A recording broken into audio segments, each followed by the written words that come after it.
I have the great pleasure today of being in conversation with Sarah Herda and David Brown. Sarah, as many of you may know, was the director of the Storefront for Art and Architecture here in New York, and relocated to Chicago to become the director of the Graham Foundation since 2006. She was also the artistic director with Joseph Grima for the inaugural Chicago Architecture Biennial. I always want to use the Italian word biennale. Mi scusa. So she's here today in conversation with David Brown, who's just been appointed, I think the announcement came out a few weeks ago, as the artistic director for the 2021 Chicago Architecture Biennial. So please join me in welcoming David Brown and Sarah Herda. Hi, guys. Hello. Hello. Thanks for having us. Absolutely. Yeah. Good to see you. Sarah, where are you calling in from? I am calling in from Langley on Whidbey Island in the Pacific Northwest.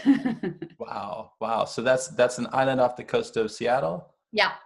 Okay. Okay. Wow. Is it cold and rainy there? It's mild and a little damp. Yeah. Yeah. And you, David? I'm in Chicago. Right.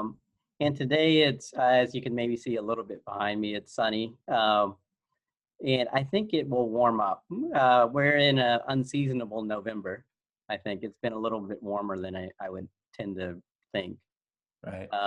But it can be cool at night, and then with the sunshine, it gets warm.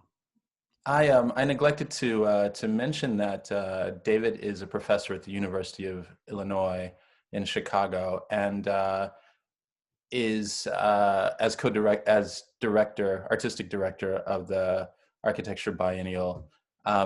Is presenting a project called The Available City, and that's kind of the focus of our conversation today. We'll talk a little bit, we'll talk about the CAB, as it's affectionately known, the Chicago Architecture Biennial, and then we'll get into a lot more detail with you, David, about the Available City and what it means to kind of expand the scope of the biennial over the reaches of the entire city. So I know that we have a lot of ground to cover this morning. I know that the presentation is quite dense. So Sarah, do you want to kick us off with a kind of background on the biennial itself? Sure, and I'm going to share my screen here. Okay, so I just want to give a little bit of a background on sort of how we got to, or how we're getting to 2021 and the Available City. In 2011 and 12, the city of Chicago underwent a comprehensive cultural plan, and that was under the leadership of Commissioner Michelle Boone. She was the commissioner of the Department of Cultural Affairs and Special Events. And one of the outcomes was a desire to have an international festival. And they landed on, they really saw the one of the primary assets of Chicago, cultural assets, but there are many, but architecture really being an important one. And Commissioner Boone convened leaders from across the city. And I always joke that I became involved in the biennial because I was maybe a person away from her at a dinner, and I heard her say, architecture, Venice, Chicago, biennial, and I literally have not left this woman's side since that dinner. And she said, well, you should come to this meeting. And I said, well, I have a flight. I'm going to see my family in Seattle. And she said, well, cancel it. And I did. And so it was really then a lot of intensive planning with people across the city, a lot of different stakeholders. And we ended up bringing in Joseph Grima to kind of as a thought partner to help us think about that. And it resulted a few years later in us announcing the first Chicago Architecture Biennial, which we paid homage to Stanley Tigerman, one of the sort of great figures of Chicago architecture, and a project that he did in 1978 called the State of the Art of Architecture, where he brought, we kind of positioned that as he brought a version of the world to Chicago. So he brought sort of New York, LA, and a couple of interlopers from the UK, Sterling and Charles Jenks, to the ballroom of the Graham Foundation to really hash it out. And they were charged with bringing an idea and defending an idea. And Joseph and I really sort of dug into that as inspiration for the first biennial, which we really saw as laying the groundwork for future biennials. So it was really, we asked people to come with an idea that they were both introducing to their peers and also to the public in a really incredible way. We also thought of, hold on a second here. Now, quick question: Had Joseph worked on any biennials prior to joining Chicago 2015? Yeah, he had been the director of the first Istanbul Design Biennial. Okay, yeah, I was trying to remember which one, but thank you. Yeah, and he, you know, kind of a roving figure in the world, and it was just great to have a perspective. He took over the Storefront for Art and Architecture after me, so we had, you know, kind of become close colleagues. And he was also editor of Domus at one point, wasn't he? He was actually he was maybe just leaving Domus when we started working together on Chicago. Okay. And one of the things that we really also about, you know, we ended up landing on the State of the Art of Architecture, but really thinking about Chicago. I mean, Chicago is sort of the great city of architecture in the United States. And even if you've never been to Chicago, if you studied architecture anywhere in the world, you know Chicago. Right. And so it's a real reference point. Canonical part of architectural history. And so we also wanted to kind of, you know, both tap into that and really look at the city now, and the challenges that a city like Chicago faces are the challenges that cities around the world face. And that unlike some other biennials, you know, this was actually taking place,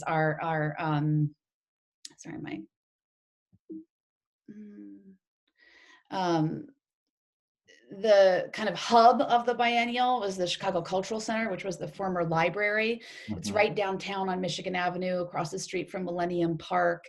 I think that we used, I'm going to get the square footage wrong, but I think we used something like 70,000 square feet. This is a project by Norman Kelly at Chicago and now New Orleans based office, but then New York and Chicago, where they created, I think, some 66 different treatments to cover the windows of the cultural center. But we really thought of the city as the site, and this being the hub. And so right in the center, and this would be the kind of the place that you would come and then take you back out into the city. And we really wanted to transform, this building. We wanted to really challenge what people think of an architecture exhibition. And that started by kind of really treating the building itself. Also, this was a room that was I wish I had before and after photos because they're kind of incredible. This is what we called the living room of kind of the city. This is Randolph Square. This is actually the wrong caption. This is Pedro Iguana from Mexico City. And they completely transformed this room, creating kind of bespoke furniture, and changing the lighting, and this really became a kind of a place of kind of gathering for the biennial. This is a project by Johnston, and it has these incredible, so these rooms, the Chicago rooms, used to be the stacks. This is an installation by Johnston Markley, and kind of they have a really incredible sort of way of documenting their buildings, kind of collaborating with many artists that they work with to document their projects. And this is a combination of their collages and those collaborations. And then in this kind of incredible rock tower in the background by Gramazio Kohler, and the self-assembly lab at MIT called the Rock Print, which is a 3D rock print. I'm going to kind of try to fly through these. Using that as an example, Sarah, can you talk more about this idea of presenting a concept and defending a concept? I mean, is the white wall kind of one half and the blue wall another, or? For them, yeah, but so this shows actually on the blue wall are their collages for their projects. On the white wall are the artist collaborations. I think that, I think that the defending the idea was more of a prompt, and actually Tigerman's gathering was super aggressive, and I would almost say ended in tears, but it wasn't tears, it was angry letters back and forth for many months afterwards, with figures like Eisenman and Herda, and really also this kind of, I think, collision between between an idea, like an idea in the sense that it's really a theoretical project, Mm-hmm. an ideological project, and coming up against architects and built work. And so that age-old tension between design, building and theory or something. And so it played out in a certain way in this 1978 event. But we really wanted to show that full spectrum of ideas, because I think to have a sort of robust and relevant field and discipline, you need to have everything on the spectrum. And so we had, I think, everything on the spectrum, from really new raw research to built houses. I think we built 4 full-scale houses within the cultural center itself. Again, in transforming the building, Atelier Bow Wow, we commissioned them to take over this sort of dead space in the building that was a remnant of the original building being renovated in the late 70s. And they did this project, Piranesi Circus, which they kind of created this full-scale installation that you couldn't inhabit, though I think they originally wanted everyone to be able to kind of go out there and have circus performers. This is so ill, and again, intervening in some of these strange spaces in the building and doing a project at full scale, and an Ewan Bond print to the side. It was also a place where we showed projects like Amanda Williams' Colored Theory. This is a project she did in the south side of Chicago, where she came up with a color palette that derived from what she called, kind of products and things from her, youth and kind of African-American culture. Yeah, I want to mention, Sarah, if you don't mind me interrupting, that I'm from Chicago, and I grew up spending quite a lot of time in the cultural center. And this is a public building, so that people aren't misunderstanding that these exhibitions were also open to the public, if I'm not mistaken. Free and open to the public. Everything the biennial does is free. I mean, there were over 500,000 people came to the first biennial. Right.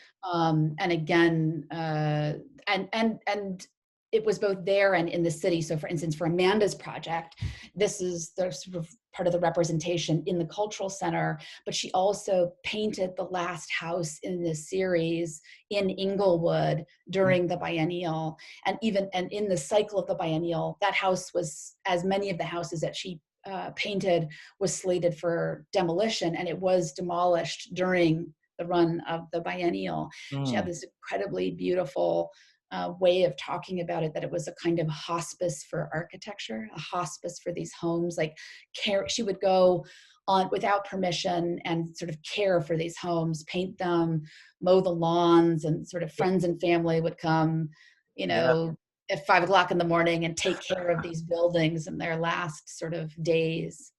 That brings up a couple of interesting questions. I mean, when you talk about the cultural center as the hub, how far out was the reach if the city of Chicago was the exhibition, let's say, or the site?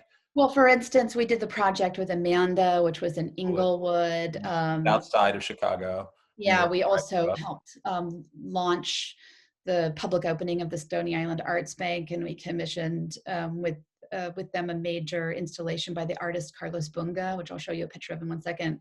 This was one of the full-scale houses. This is Moss. I think actually there may be some things from the gallery here. And Sue Fujimoto in the foreground.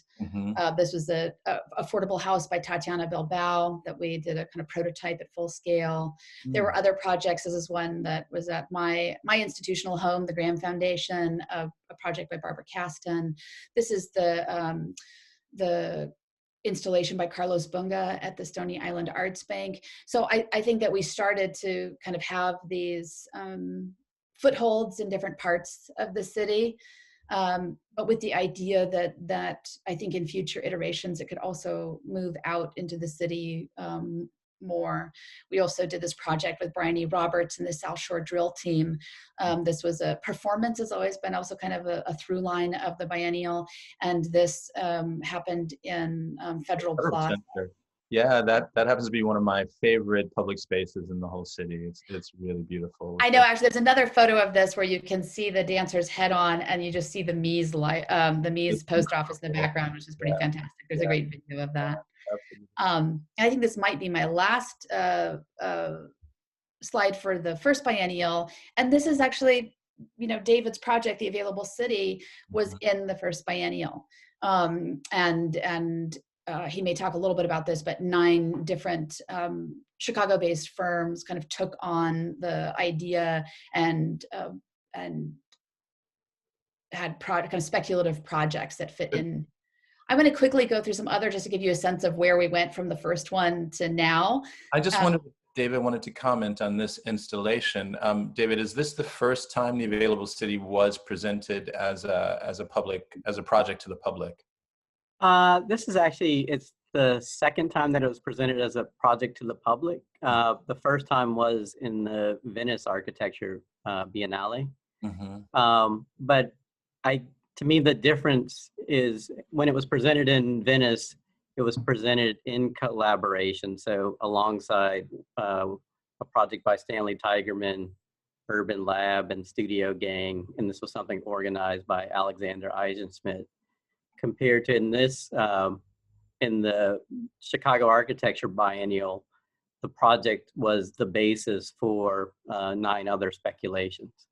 So in some ways, these are projects that start to demonstrate the possibilities of the Available City as a proposition beyond looking at the rules that I've set up and offering their own ideas of what some of those collective spaces could be. I also just realized that we haven't actually defined what the Available City is. So David, before we get into the bigger project, would you mind just giving our audience a brief definition of what the concept is? Sure. And to me, the Available City talks about 2 aspects of Chicago. One is the fact that Chicago, the city itself, owns between 10 and 15,000 vacant lots. And those are primarily on the west and south side. And so really trying to understand all of those as a site or a landscape in and of themselves. And so rather than thinking of them individually, understanding that it is in fact a new kind of landform in the city that's about the size of the Loop, and I'll elaborate on that further. But then also saying, well, since if we understand it that way, we can really start to think of it as a new opportunity. And so it's also a sensibility of how to begin to build on those sites, but understand that they also have, within anything that's built, you're offering what I'm terming collective space. And I'll elaborate on that a little bit later. So it's really about that collective potential of right. all of these sites to have an impact. Okay, excellent. Let's continue, Sarah. And then the second one, I think that we exceeded our expectations in the 2015, and we're kind of, quickly moved into 2017 and named Johnston Markley, Sharon Johnston and Mark Lee, who have the Los Angeles-based practice, and they did a project, Make New History. Again, kind of using Chicago as this launching pad, and looked at. This is the Yates Hall, which was the reading room of the Cultural Center, and a really grand, the kind of most grand room in the building. And they did a project, Vertical City, that looked back at the famous Chicago Tribune Tower competition. And I think they commissioned something like 16 different offices to propose towers. And they also remade the famous Adolf Loos entry to that competition. These are some of the towers. I think Moss again is here in the foreground on the right, this glass tower. And so also there was some continuity between people that were in the first, sort of some end up in the second. I think some may have ended up in the third. So, This is another room, the Grand Army, not Plaza, maybe it is Plaza. It's another really incredible interior in the cultural center that's not usually used for exhibition space. And this is the Spanish office Mayo, and this was called, I think this was a part of the horizontal city. This is the grand interior, their entry. And this layout was based on the layout, Mises' layout of IIT. Stephen's alma mater. Yeah, that's right. I wanted to ask, I mean, it's when you mention architects being in consecutive biennials there, it brings up the question, I guess, the critique of biennials in general, right? How does the Chicago Architecture Biennial avoid it becoming a kind of echo chamber of, I guess, academia and certain professionals in practice? You know, I think that, well, this was certainly Joseph and I's approach that, you know, for the most part, we were really looking for younger voices, also new voices. We had many people we did a massive kind of research project where we knew what we knew and we didn't know what we didn't know. And we really wanted to expand our networks. And both of us, you know, him at Domus, me at the Graham Foundation, both of us with this basis of Storefront, we had pretty extensive networks, and we really wanted to push beyond that. And we had an incredible curatorial team with Irene Sun-Woo and Andrea Bagnato and others, and we really dug in, and we asked for references. I think at some point we had like a list of 500 people. And I think that at the end it skewed very young, although this incredible woman Yasmin Lari from Pakistan, who I think was in her 80s, was in the exhibition, as well as Stanley Tigerman. But I think that we were really conscious of the voices that have dominated places like Venice, and we really saw this as a new platform for new voices. And I think that there were some threads that were picked up by Sharon and Mark, that there are some interests that they had, that what they were doing, they sort of had folks from that pool that were in the first.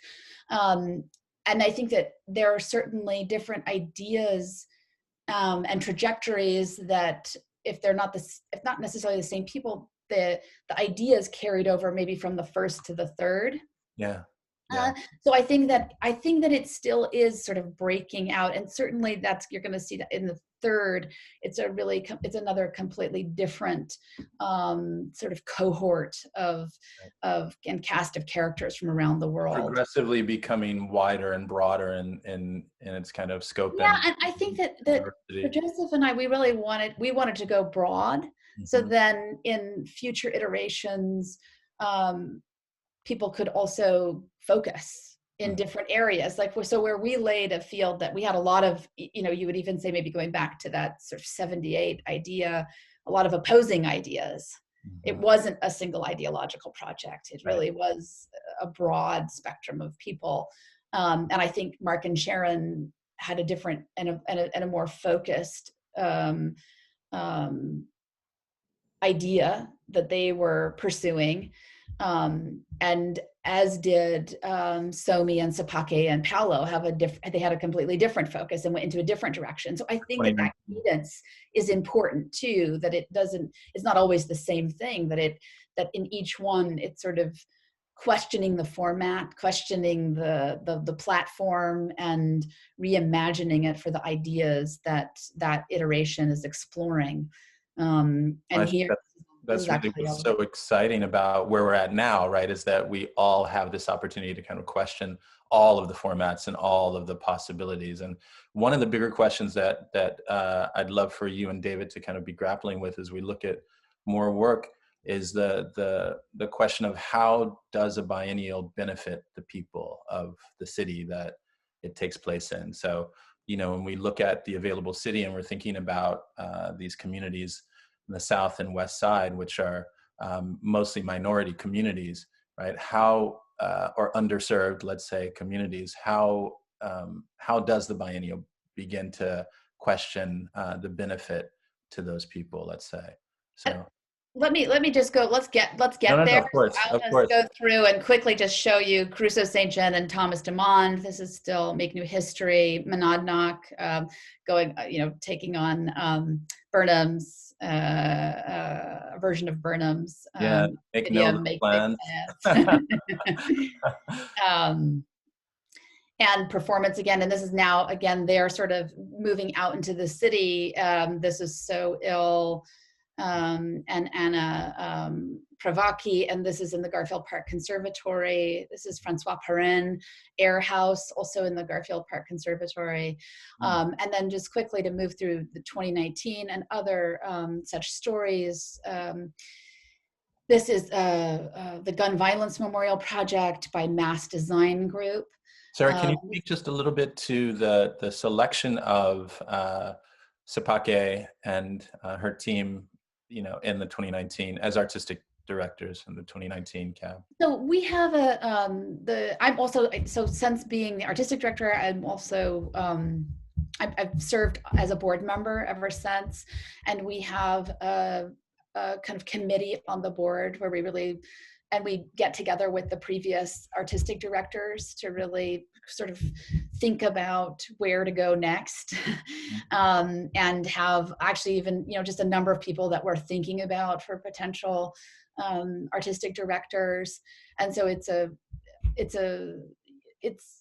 been a process in terms of really thinking about where we've been and when the area we've covered, and thinking about people doing work in different areas, and really trying to imagine where they may take the biennial. Mm-hmm.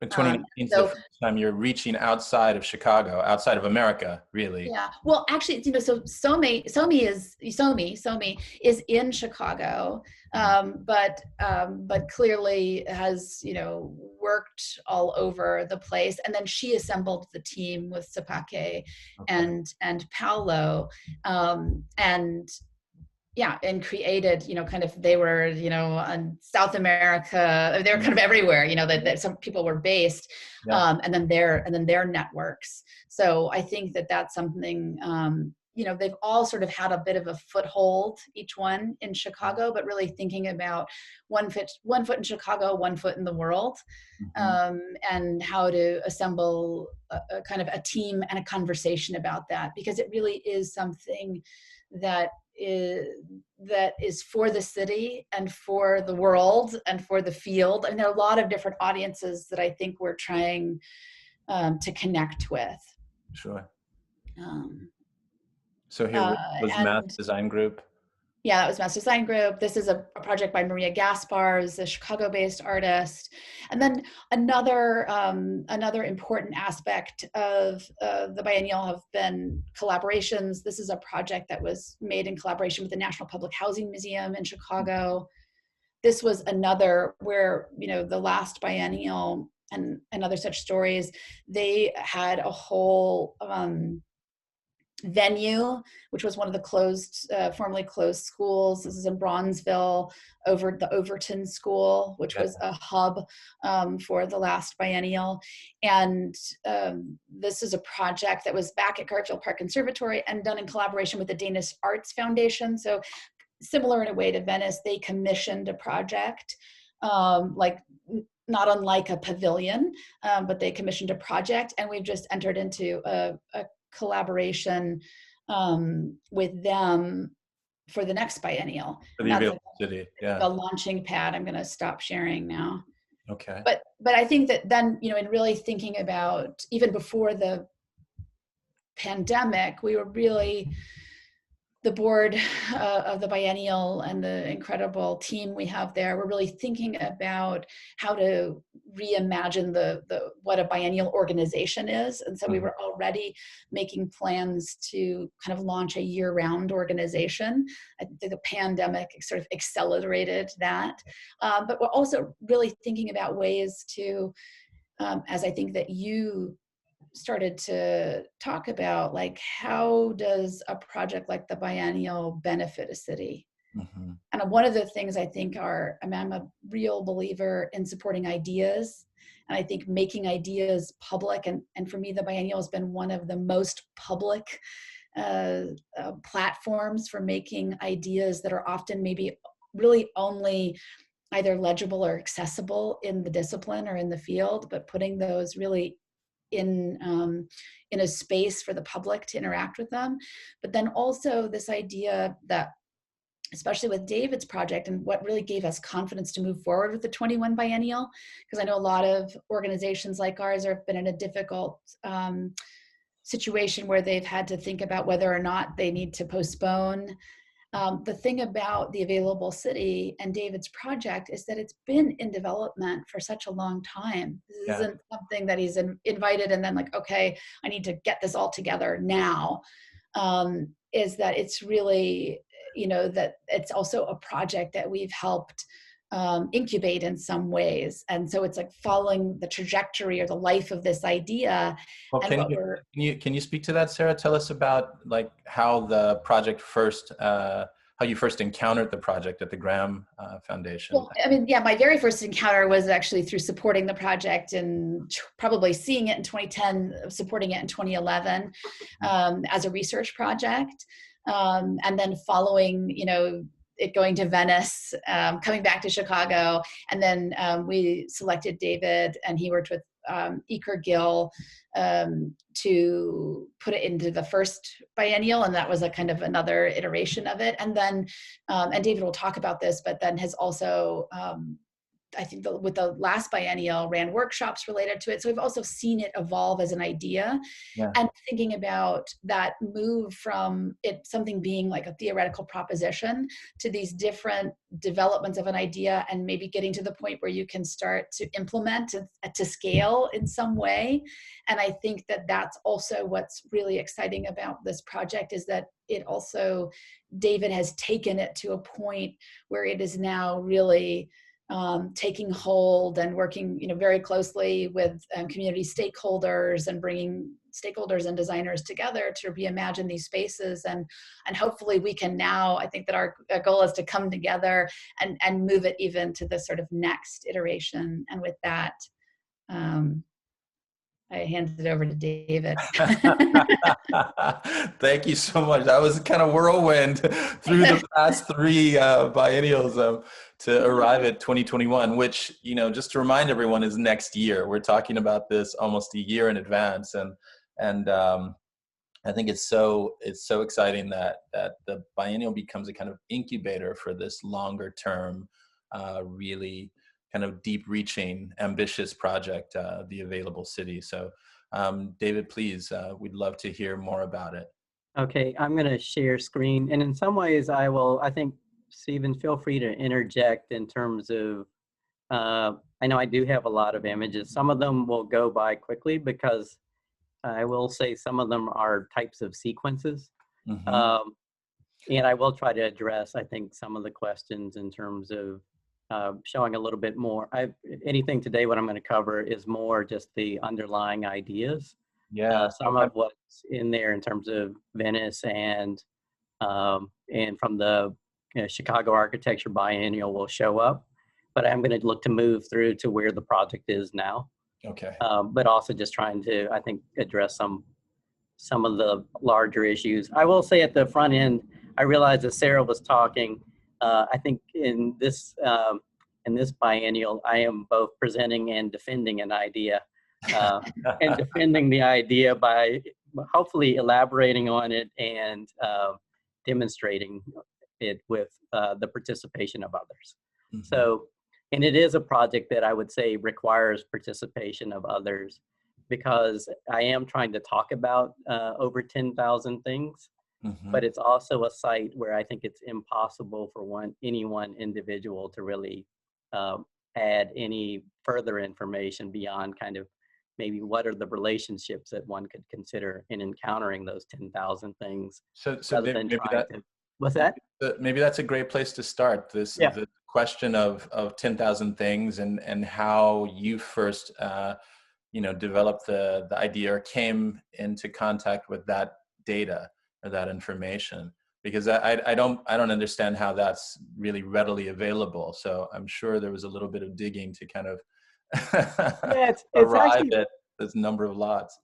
it is more available now that there Mhm. is a database that you can download freely on the City of Chicago website. And they Mhm. also provide some visualization. It's limited visualization on the City of Chicago website. Um, and I first became aware of it. I've been in Chicago since 2004. Mhm. And my prior, I was previously teaching in Houston at Rice University and had done a couple of studios there. At the time, Rice was focused on really trying to understand Houston as a metropolis. And so was looking at some sites in Second Ward and Third, both looking at Second Ward and Third Ward and some studios, but where there were similar issues of city-owned land or vacant land. And so that's a kind of project that I had in coming to Chicago. I didn't imagine that Chicago would actually present similar opportunities, but it turns out it does. Hmm. And I learned that I think the following year, after my first year, I was asked to by Chicago Architecture Foundation, now Chicago Architecture Center, and NHS North Lawndale, National Housing Services North Lawndale, to do an exhibit on North Lawndale. And that was really prompted by NHS North Lawndale. Charles Leeks was the director at the time, but he was really trying to think about how to promote North Lawndale as a community and realized that it had a distinctive architecture in its graystones. And so launched and was looking too at the Chicago bungalow belt Yeah. and saying, well, we need to promote the city through, or promote North Lawndale through its architecture and its history, which also is a rich history in terms of just quickly, Benny Goodman lived there at some point, Golda Meir lived there at some point, Martin Luther King lived there when he was in Chicago, um, leading sets of protests that went into Cicero, and I think trying to raise issues about housing here in Chicago too. And so it has this long history, but also it has a lot, and you see it in the built architecture, but you also see a lot of vacancy. So I think that's where I became aware of it. And then I finally found that there was a database of city-owned land. I can't remember exactly how I found out how much of it was owned by the city. And at the time, I still have it. I don't have it here, but there's a paper document that's about that thick. So I first was able to assign a research assistant to make that database into a physical, digital database, which we could then use to make a map. Now, I remember growing up in Chicago and growing up on the South Side and studying architecture in undergrad. This idea that there were all of these empty lots that I would encounter going from home to school, or moving around the neighborhoods of my relatives, etc.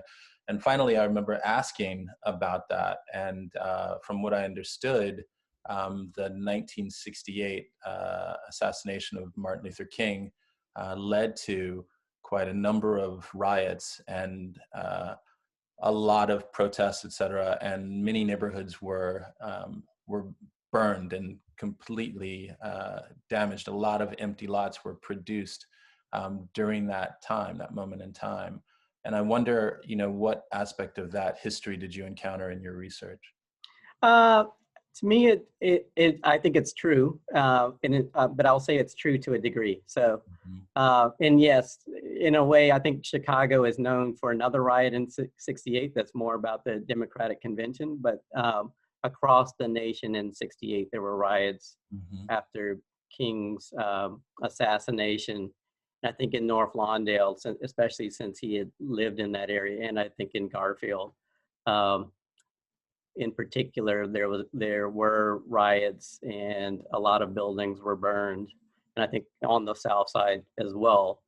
But I will try to show some aerial views or aerial photography that I had looked at for the exhibit on North Lawndale.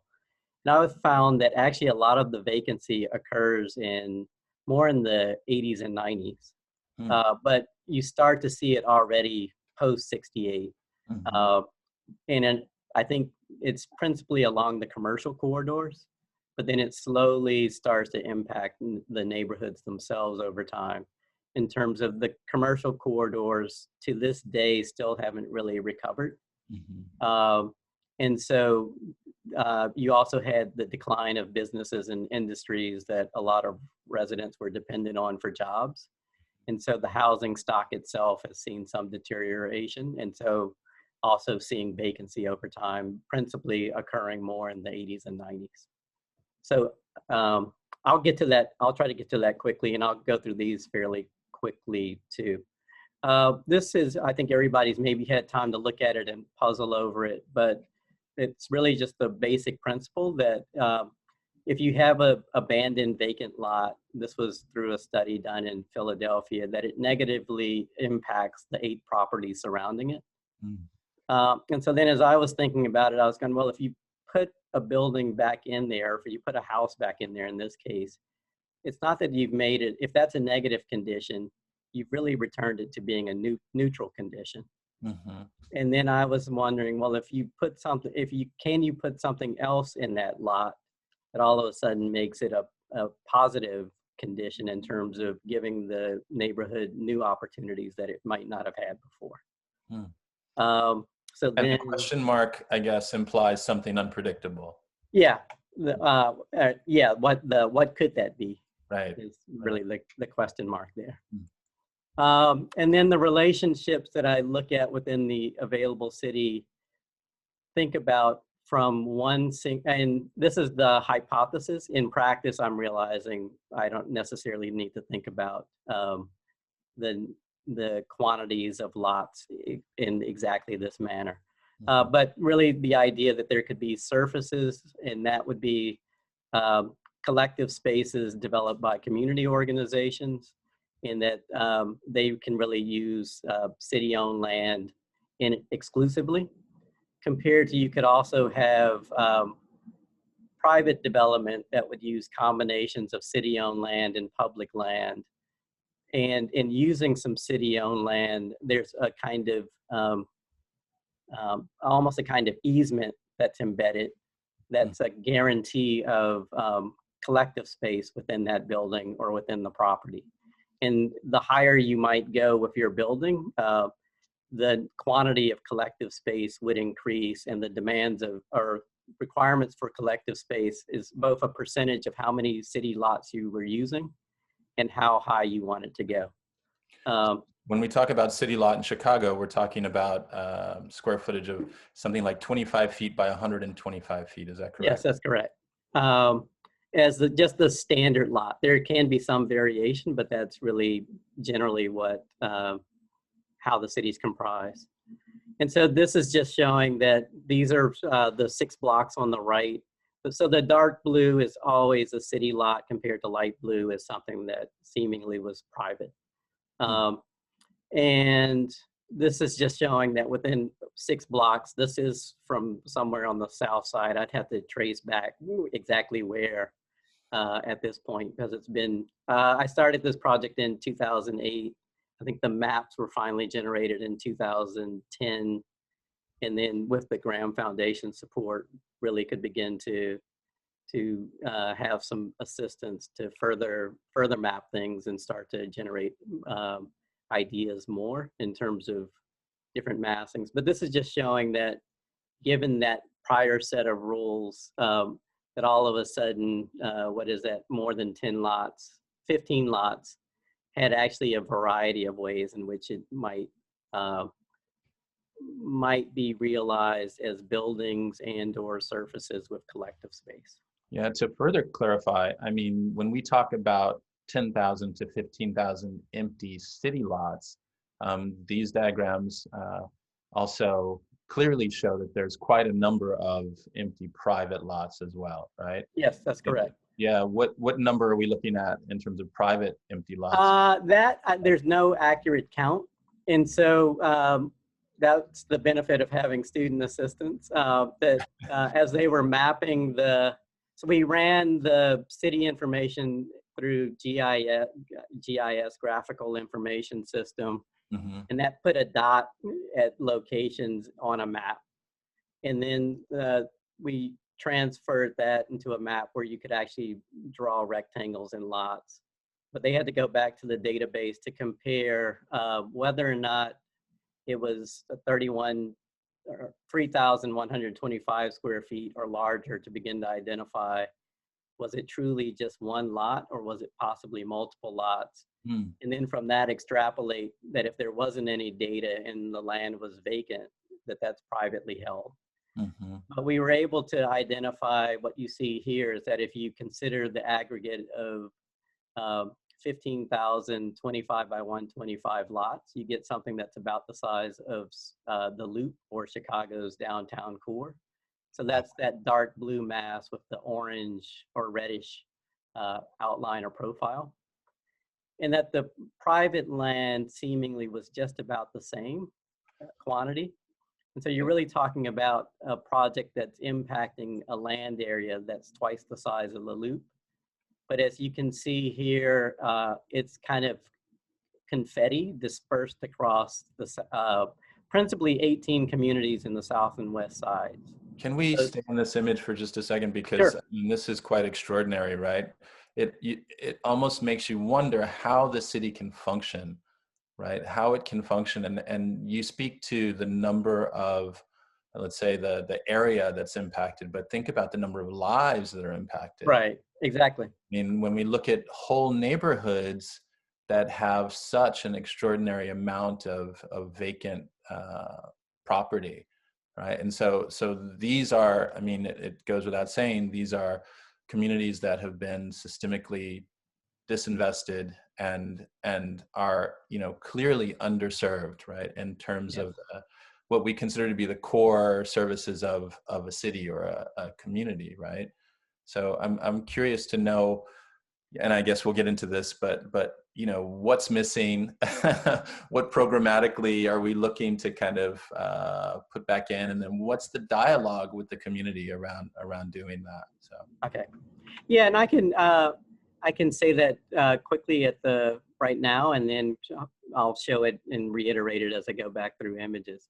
But the idea is to say, well, if these are collective spaces, and I think principally in this iteration of the biennial, I am interested in looking more at the community organization driven spaces, more so than in the prior biennials.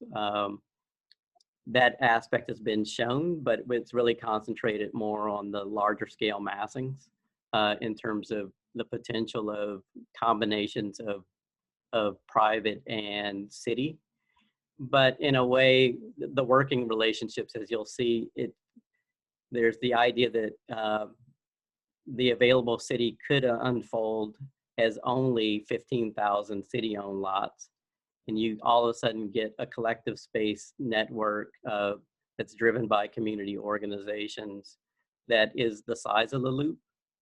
And or you could get something that is predominantly buildings going to the height limits that were built into the proposal. And so all of a sudden you get a collective space that's volumetric, but greater than the size of the Loop. yeah. But it is that kind of, that the spaces would be driven by, I view it as, if you look at a community organization's mission, that you can begin to understand what are its sets of concerns, and you can interpret those as, or understand those as urbanisms, the ways of living in the city. And so what can be a collective space that begins to enable an organization to promote its mission. And so in that way, you're really creating a physical environment and spatial environment that is directly affiliated with what that organization understands as the community's needs. So Sarah, and also getting residents participation. Go ahead, please. Sure. No, I was just asking Sarah, is the biennial looking at these community groups as collaborators, for example, right?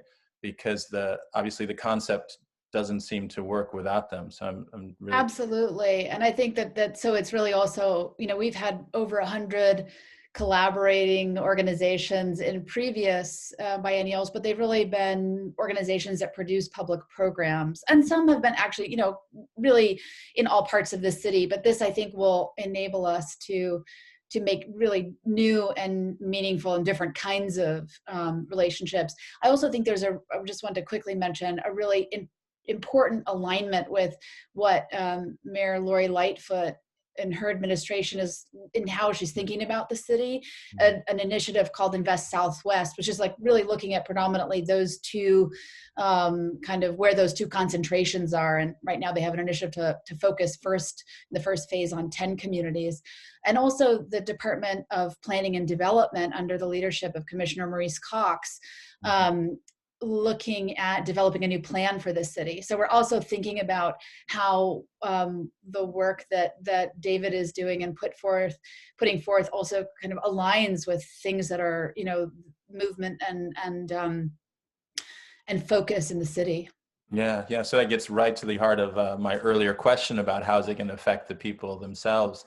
And I think that the timing for this, as you're saying, is perfect, to be able to work with those city groups and the community groups locally, and then I guess in collaboration with very creative architects. Yeah, right.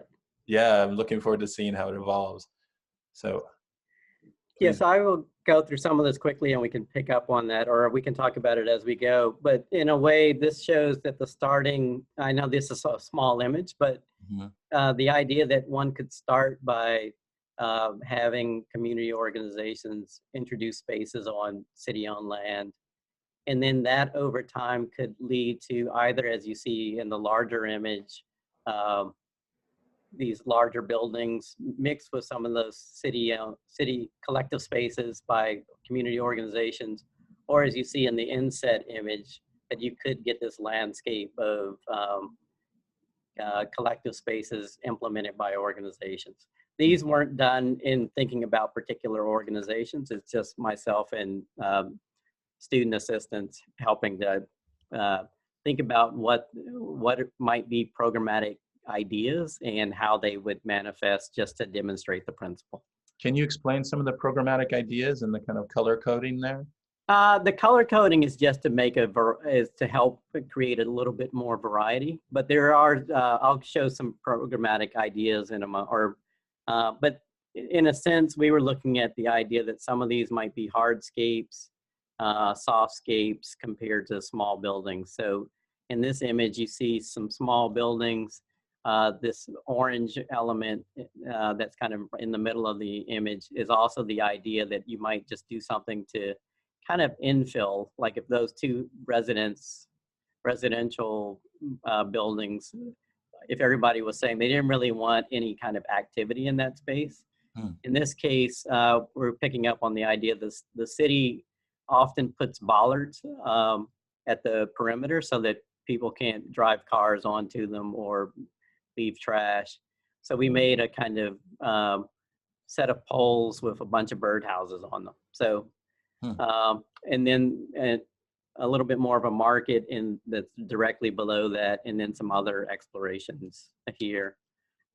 Just quickly, I later started to think about what have been other trends, which is to say all of this land could be replanted or planted, and in this case become more of a forest or grove. It could be a kind of farm or garden system. As you'll see, I'm really working with 2 gardens currently. And or here again, that you're getting these kind of varieties of surfaces, hardscapes, and buildings, smaller buildings, an intermediate scale of building. If somebody was realizing that some developers might claim as much land as possible, but not want to build so high. Right. So how could a smaller building organize space? Yeah, that scale is possible because of the collective lots that are combined on that site. Right. And then the large scale, again, as a possibility. And And so I'm not going to really touch on this, but really trying to understand that there are really kind of four modalities, but what you might get is a mix of all of those. So, but that last slide, if you don't mind, the idea of culture being something that is necessary, right, in Yes. neighborhoods, and it ties back to what the previous biennials were trying to do, Sarah, in terms of the application or the presentation of what are essentially cultural ideas, right, architecture, in essence, and design, and about ways that the public realm could be used. Right, and so the idea of culture being something that is part of the program, that in a sense, I think about the Stony Island Bank building and how important that is as a kind of hub for not only that local community, but the South Side and even further the city at large, right?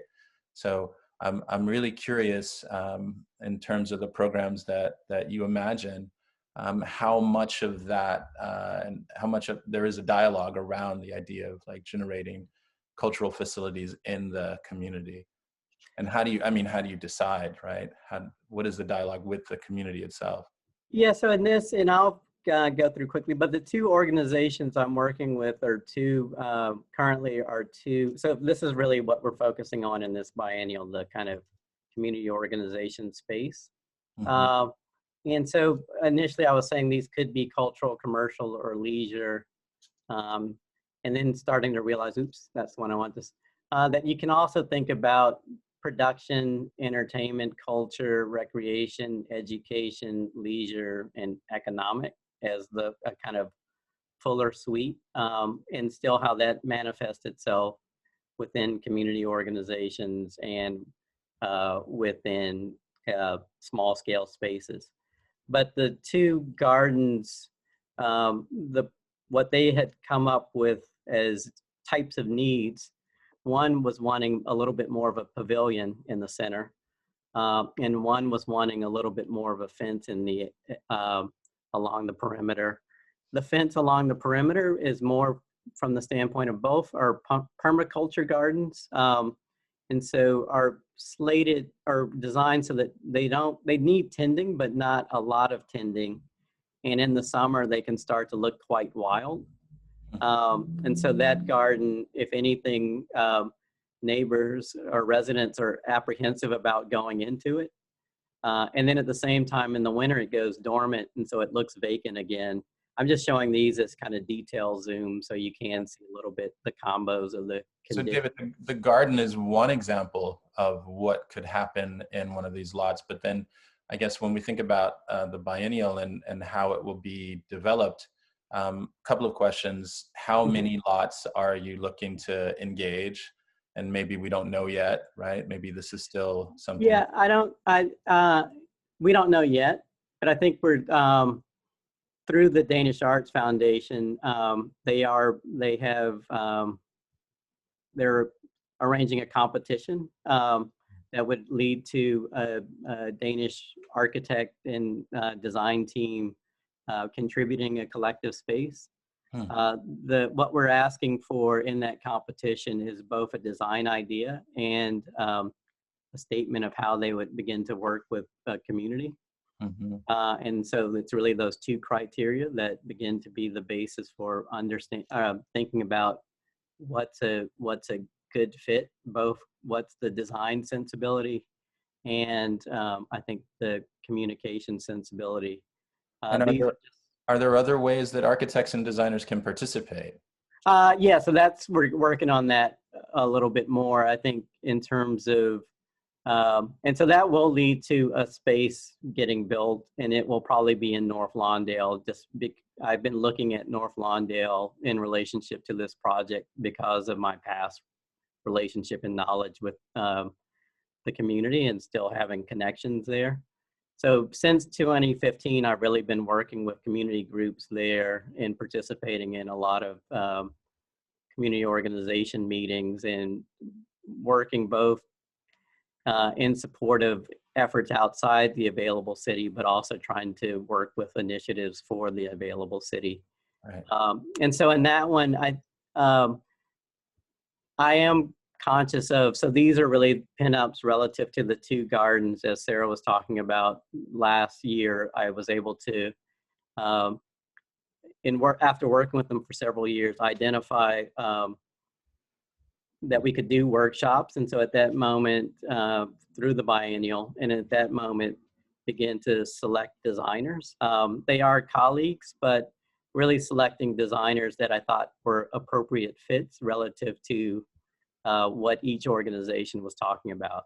So in the case of MLK District Garden, they were asking for a fence. And Anya Jaworska has done work that looks at fences. And so that's how I invited her. That turned into, I'm not going to go through the details, but you can see it a little bit in the image at the right in the middle drawing. Less fences as much as gateways and entry points. And that those gateways and entry points are also gathering areas along the sidewalk. So it's not about necessarily the garden as much as how do you activate the perimeter in that case and move people through the garden. I think maybe just one important thing to also that is, I think, stands out about this approach is that it's not like assigning designers to sites and then having them develop something with this tabula rasa idea and without engagement in the community.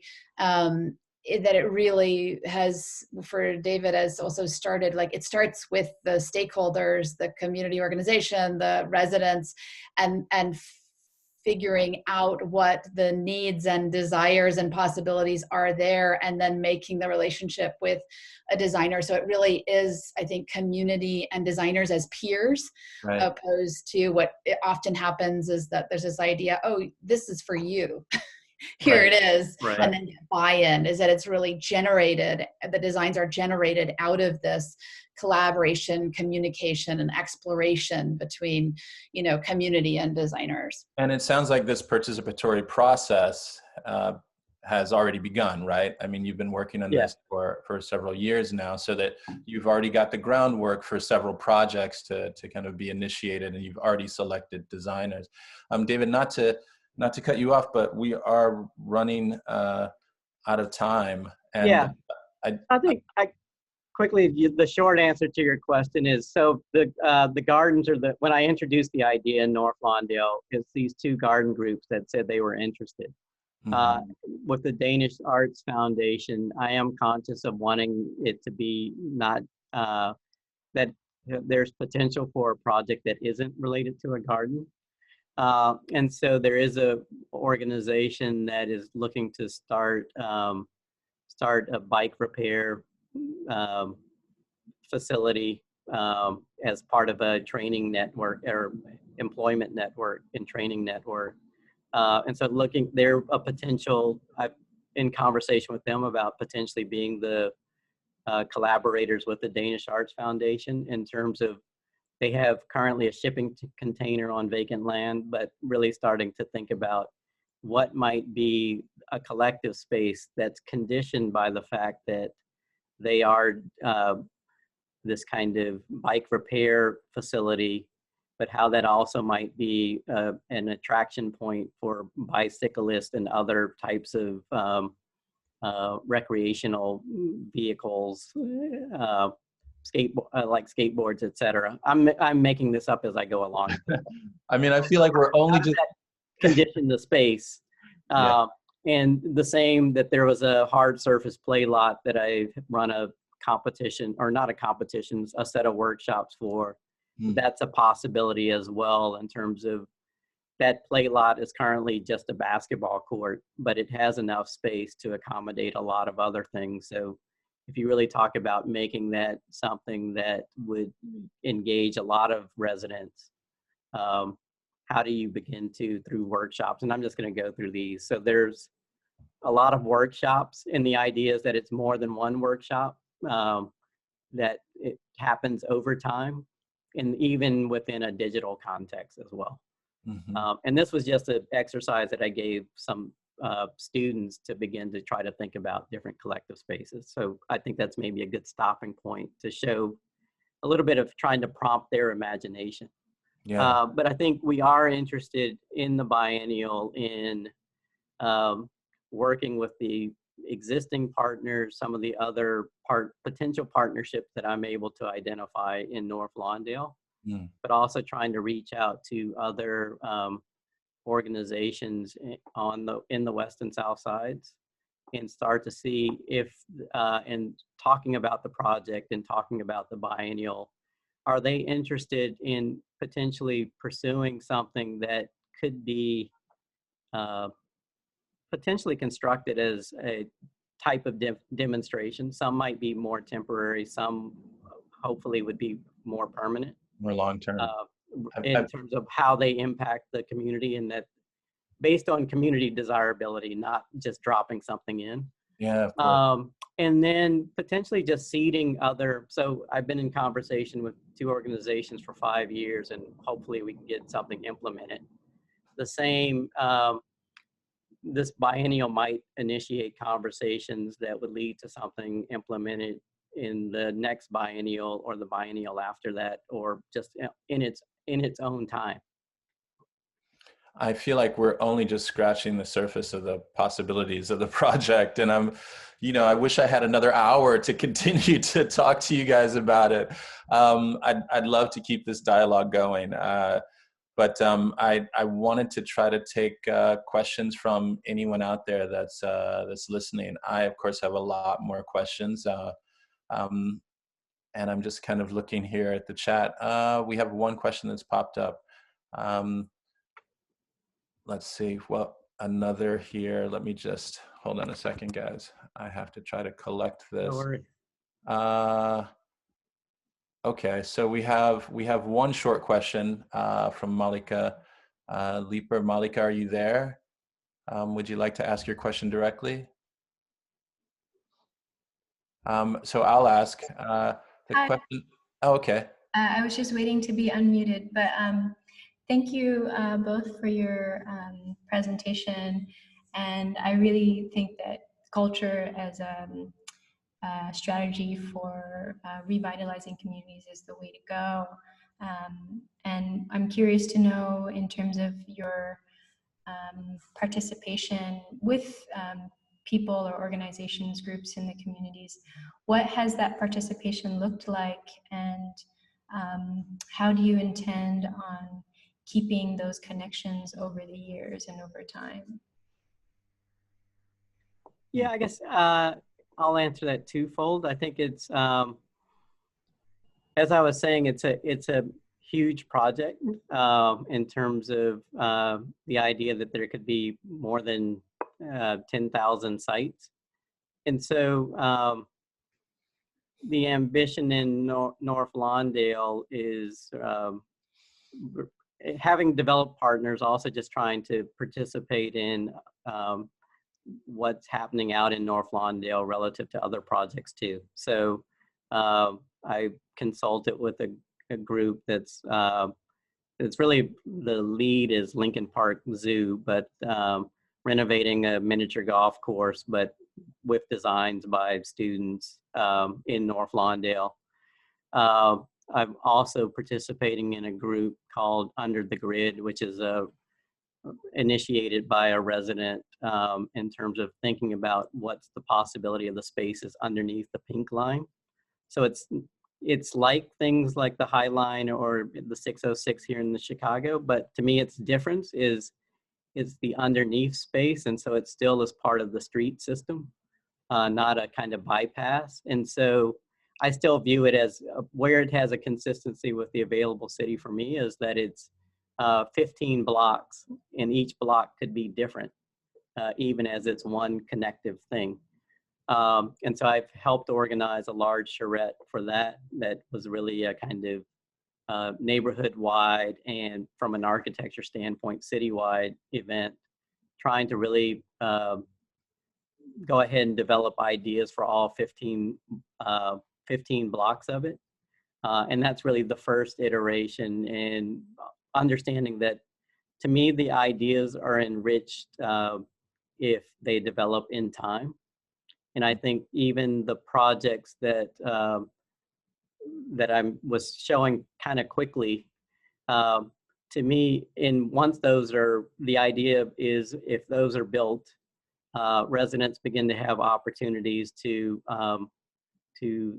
visit them, and over time can really then begin to critique them and say, I like this aspect of this, but there could be this other space that could be similar but different.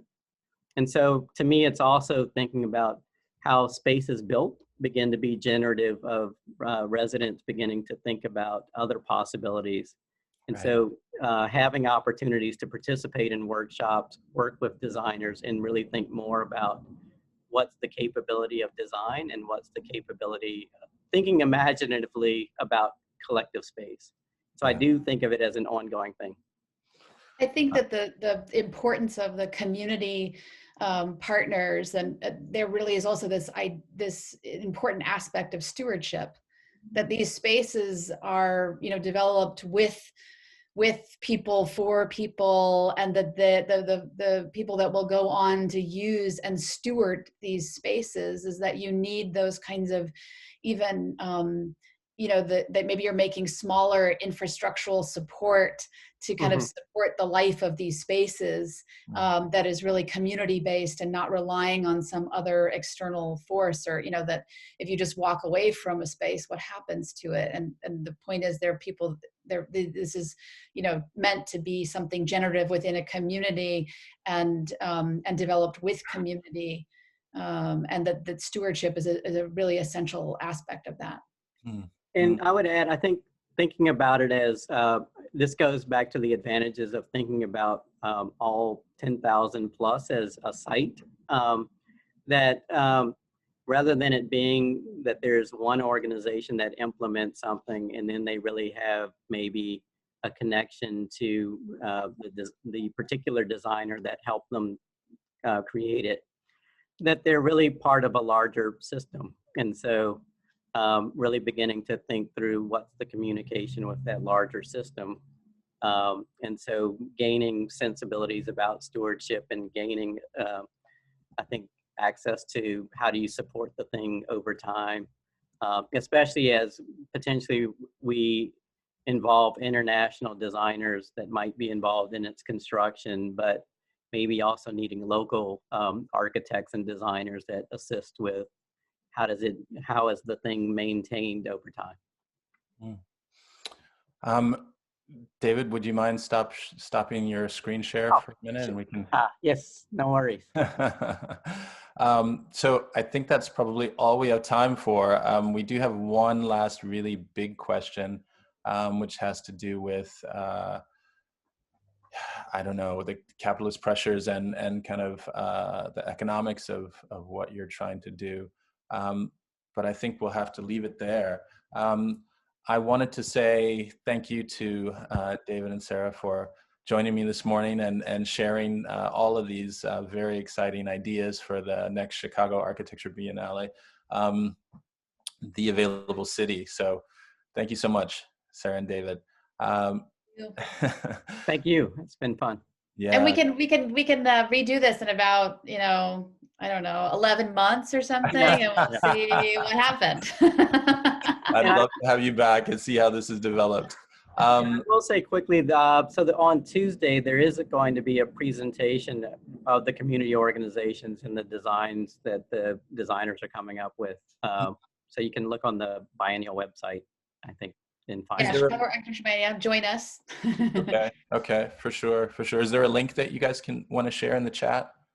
That maybe I don't think I have one very quickly, but I think if you go to Chicago Architecture Biennial, all one word.org, you can find the link. Okay, absolutely. So that's where we'll follow. I just want to say that next Wednesday, my co-host Glenn Adamson will be speaking with Clemens Krensowski, co-founder of Gallery Creo in Paris. So please, everyone, join us next week for that. Once again, thank you, Sarah, and thank you, David. Really appreciate you taking the time. Thank you. Thank you. All right. Bye. Appreciate it. Bye-bye.